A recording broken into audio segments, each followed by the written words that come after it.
আসসালামু আলাইকুম। প্রিয় দর্শক, আওয়ামী লীগের যে সর্বশেষ সাধারণ সম্পাদক ওবায়দুল কাদের, তার একটা ইন্টারভিউ আমি আজকে পেলাম।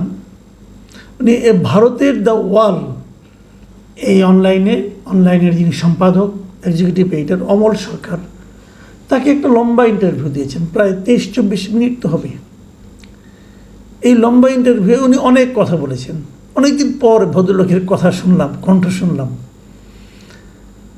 মানে সরকার পতন হওয়ার পর তো আর বিভিন্ন লোকের কথাই শুনেছি, শেখ হাসিনার নানা রকম কথাবার্তা আমরা শুনেছি, টেলিফোন সংলাপ শুনেছি, ওনার বক্তব্য শুনেছি, কিন্তু ওবায়দুল কাদের সাহেবকে মনে হয় দেশের অনেক মানুষ খুব মিস করছিলেন। কারণ ওনার কথায় প্রচুর লোক, যখন ওনার ক্ষমতায় ছিলেন, প্রচুর মানুষ যখন ওনার কথা শুনে বিমল আনন্দ পেতেন যে এই লোক বলে কি, কীভাবে কথা বলেন। ওনার বাচনভঙ্গি, শব্দ চয়ন সবগুলোই ছিল এক একজনের কাছে এক এক ধরনের মানে বিনোদনের একটা মাধ্যম। সেই ওবায়দুল কাদের সাহেবের আবার একটা মানে আপনার টেলিফোন ইন্টারভিউ ছিল, এটা কোনো ভিডিও ইন্টারভিউ না, অডিও ইন্টারভিউ। সেটা শুনলাম। আপনি ওনাকে পছন্দ করেন আর না করেন যাই হোক, কিন্তু ওনার ব্যাপারে কিন্তু আগ্রহটা সবারই আছে যে ভদ্রলোক এখন কি বলে দেখি। এটা এই কারণে যে আরেকটা কারণ ছিল ওই কারণে যে আমরা শুনেছি উনি প্রায় 3 মাস দেশে ছিলেন। এই 3 মাস কোথায় ছিলেন, কিভাবে ছিলেন, কার প্রশ্রয়ে ছিলেন, কার আশ্রয়ে ছিলেন, এগুলো একটু জানার আগ্রহ কিন্তু অনেকের মধ্যে আছে। কিন্তু সে সমস্ত জানার আগ্রহ নিয়েও কিন্তু আমি শুরু করেছিলাম। এই কারণে আরও একটা কারণ ছিল যে ইউটিউবে যখন আমি এই ভিডিওটা পেলাম, তখন সেটা শিরোনাম ছিল যে উনি যে বাথরুমে 5 ঘন্টা লুকিয়েছিলেন, সেই বিষয়টা উনি শিরোনামে ওখানে দেওয়া হয়েছিল।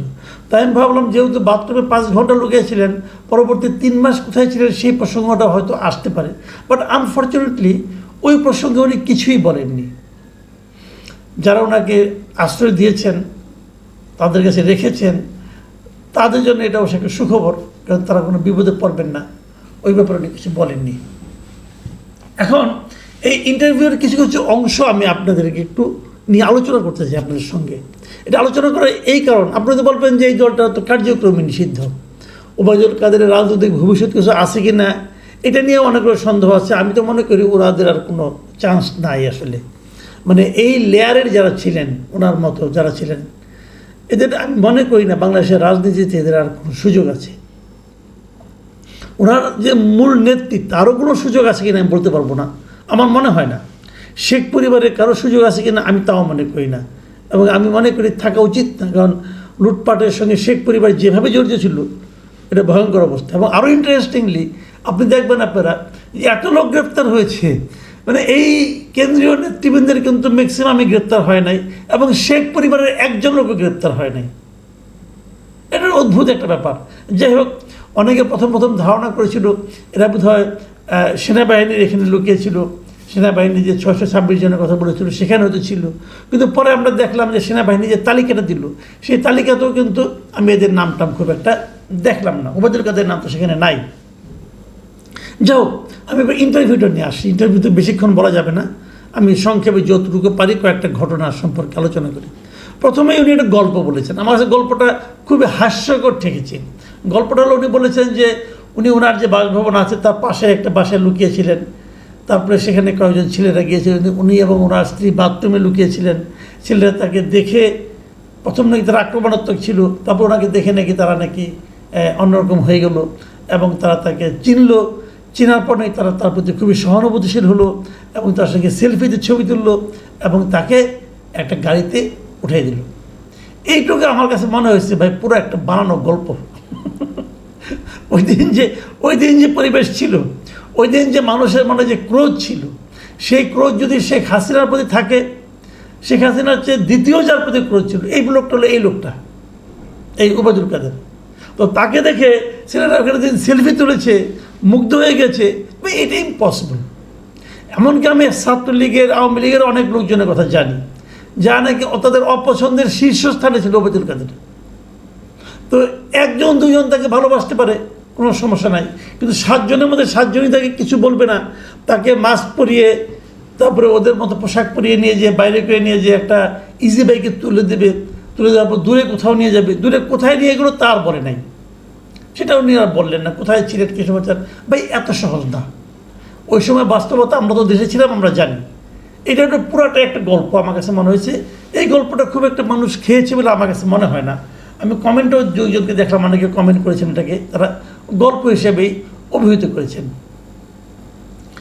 তারপরে যেটা নাকি একটা ভয়ঙ্কর তথ্য, সেটা হলো গিয়া যে উনি বলেছেন উনি যে বাংলাদেশে 3 মাস ছিলেন, এই 3 মাসে নাকি ওনার একটা উদ্দেশ্য ছিল। সেই উদ্দেশ্যটা কি, যে ওখানে থেকে কিছু করা যায় কি না। ওই সময় বিভিন্ন শ্রমিক বিক্ষোভ হচ্ছিল, গার্মেন্টস শ্রমিকদের বিক্ষোভ হচ্ছিল, এইগুলি থেকে উনি ভেবেছেন যে কিছু করা যায় কিনা, মানে এই বিক্ষোভগুলিকে পুঁজি করে উনি হয়তো কিছু একটা করতে চেয়েছিলেন। কিন্তু সেটা পরে দেখলেন যে এটা আর হবে না, ওনার শারীরিক অবস্থাও খারাপ। তবে শেখ হাসিনার সঙ্গে যোগাযোগ করেছেন, তিনি নাকি বলেছেন যে তোমার তো শারীরিক অবস্থা খারাপ, তুমি বাইরে চলে আসো, এবং তারপরে উনি বাইরে চলে আসছেন। মানে বিষয়গুলোকে এত ইজিভাবে উনি দেখাচ্ছেন।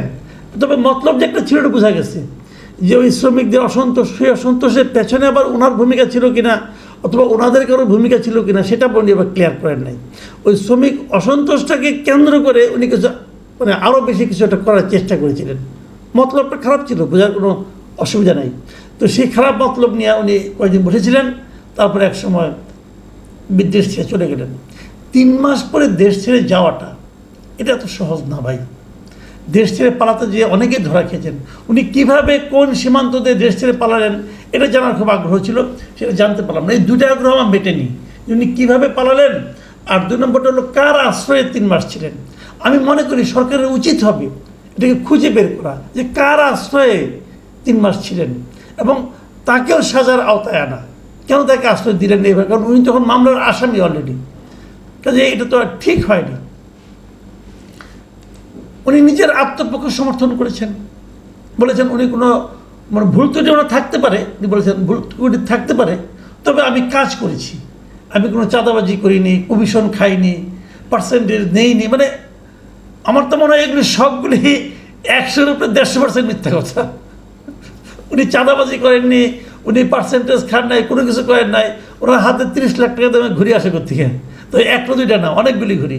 ওনার চাল চলন জীবনযাপন যা ছিল ওটা কি তার বেতনে কভার করে? হ্যাঁ, এগুলি মানুষের কী বোঝায় রে ভাই? আপাদমস্তক করাপ্ট একটা লোক, আপাদমস্তক করাপ্ট লোক। তিনি এখন বলতেছেন যে আমার একটা ভুল ত্রুটি থাকতে পারে, কিন্তু আমি নির্দোষ ছিলাম। গুরুত্বপূর্ণ যে জায়গাটা, সেই জায়গাগুলো আমি দিয়ে আলোচনা শেষ করি। উনি এই যে একটা আন্দোলন হয়েছে, এই আন্দোলনটাকে উনি স্বীকারই করতে চান নাই। উনি ওনার এই বক্তব্যে আন্দোলনটাকে অভিহিত করেছেন একটা ষড়যন্ত্র হিসাবে। বলছেন এটা ছিল একটা লুটপাটের অভ্যুত্থান, এটা ছিল একটা ষড়যন্ত্র। এই বিষয়টা হলো গিয়া আমি মনে করি পুরো জাতিকে উনি অপমান করার চেষ্টা করেছেন। আমার ধারণা যে এই আন্দোলনটা, আমার বিবেচনায় এটা একটা স্বতঃস্ফূর্ত গণ অভ্যুত্থান ছিল, যাতে দেশের আপামর জনগণ জড়িত ছিল। দেশের আপামর জনগণের যে অংশগ্রহণে যে আন্দোলনটা হয়েছে, সেই আন্দোলনের ফল কি হয়েছে না হয়েছে সেটা কিন্তু আলোচনা করছি না আমি যে আন্দোলনটা ইটসেলফ, ওই সময় আন্দোলনটা ছিল একটা স্বতঃস্ফূর্ত জনগণের অংশগ্রহণমূলক আন্দোলন। সেই আন্দোলনকে উনি বলতে চাচ্ছেন এটা ছিল একটা ষড়যন্ত্রমূলক ঘটনা।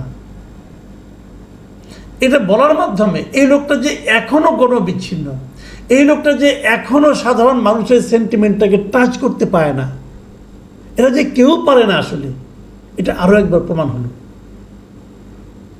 এই দলকে আগামীতে কে কীভাবে গ্রহণ করবে এটা বলা কঠিন।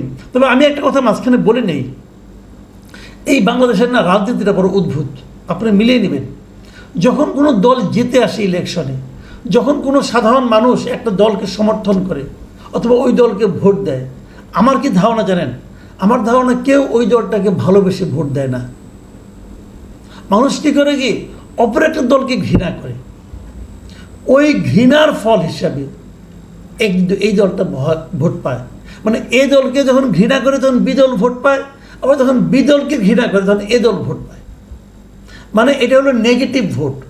কারণ বাংলাদেশের মানুষ এখনো ভালোবাসার মতো কোনো দল পায়নি।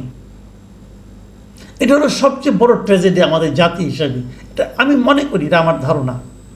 তো সেখানে হয়তো আগামীতে আওয়ামী লীগের প্রতি মানুষের একটা সিম্পাথি থাকতেও পারে, বাড়লে বাড়তেও পারে, আমি জানি না। কিন্তু 5ই আগস্টের সময় যে ঘটনাটা, ওই ঘটনাটা যে আওয়ামী লীগের ভুল ছিল, এই কথাটা যতদিন পর্যন্ত আওয়ামী লীগ স্বীকার না করবে, ঘটনা মানে ওই দিনের ঘটনা না, এর আগের ধারাবাহিক 3টা নির্বাচন যে আওয়ামী লীগ অন্যায় করেছে, এই জাতির সঙ্গে অন্যায় করেছে, মারাত্মক অন্যায় করেছে, জাতিকে নির্বাচন থেকে বঞ্চিত করেছে, এই ভুলগুলি যতদিন আওয়ামী লীগ স্বীকার না করবে, ততদিন পর্যন্ত আওয়ামী লীগের পক্ষে এই দেশে আবার এসে রাজনীতি করার চেষ্টা করাটা আমি মনে করি একটা অসম্ভব ব্যাপার হবে। যাই হোক, তারপরেও উনি শেষভাগে বলেছেন উনি নাকি আশাবাদী, উনি আশা করছেন যে শেখ হাসিনা বাংলাদেশের আবারও প্রধানমন্ত্রী হবেন, ওনারা আবার ফিরে আসবেন, এবং উনি এই ব্যাপারে শতভাগ আশাবাদী। এখন ওরা আশাবাদীর কারণ যেটা উল্লেখ করেছেন সেটা ওইটাই, এই যে নেগেটিভ এই যারা আছে সরকারে, তাদের প্রতি মানুষের আস্থা কমতেছে, অতএব তারা আসবে। ভাই এত সহজ না, এত সহজ না, এটা একটু সময় লাগবে।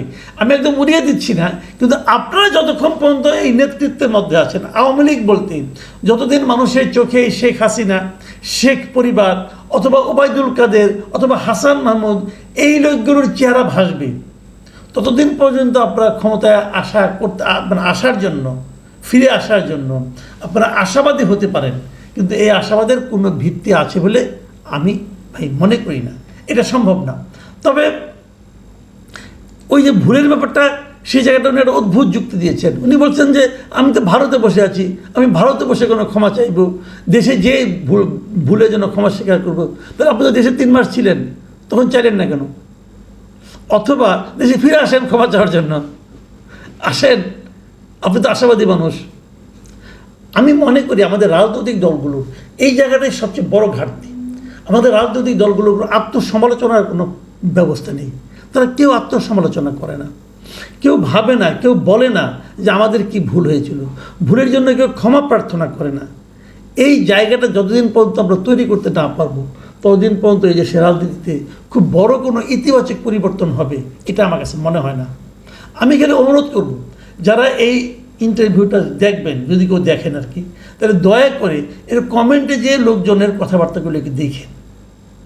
এখানে অনেক লোক অনেক ধরনের কমেন্ট করেছে, অনেকে বলেছে, যেমন একজনকে একটা কমেন্ট পড়লাম, উনি বলছেন যে আপনার কথার ভারেই জল ডুবে গেছিল, আর এখন বিদেশে বসে উল্টাপাল্টা কথা বলে আমাদের বিপদ বাড়াইয়েন না। এই যে কথাটা বলেছেন যিনি, বোঝা যাচ্ছে উনি একজন আওয়ামী লীগ করেন, এবং উনি এটা বুঝতে পেরেছেন যে বাইরের এই সমস্ত নেতাদের কথাবার্তায় বাংলাদেশে যারা আওয়ামী লীগের নেতাকর্মী আছেন তাদের বিপদ বাড়া ছাড়া কমবে না। এই জিনিসটা আওয়ামী লীগের ওই করাপ্ট লিডাররা, করাপ্ট বলেন, ফেইল্ড বলেন, ব্যর্থ বলেন, পর্যুদস্ত বলেন, এই লিডাররা যত তাড়াতাড়ি বুঝবেন, ততই এই দেশের এই মানুষগুলো স্বস্তিতে জীবনযাপন করতে পারবেন। প্রিয় দর্শক, এখন এই পর্যন্তই। আল্লাহ হাফেজ।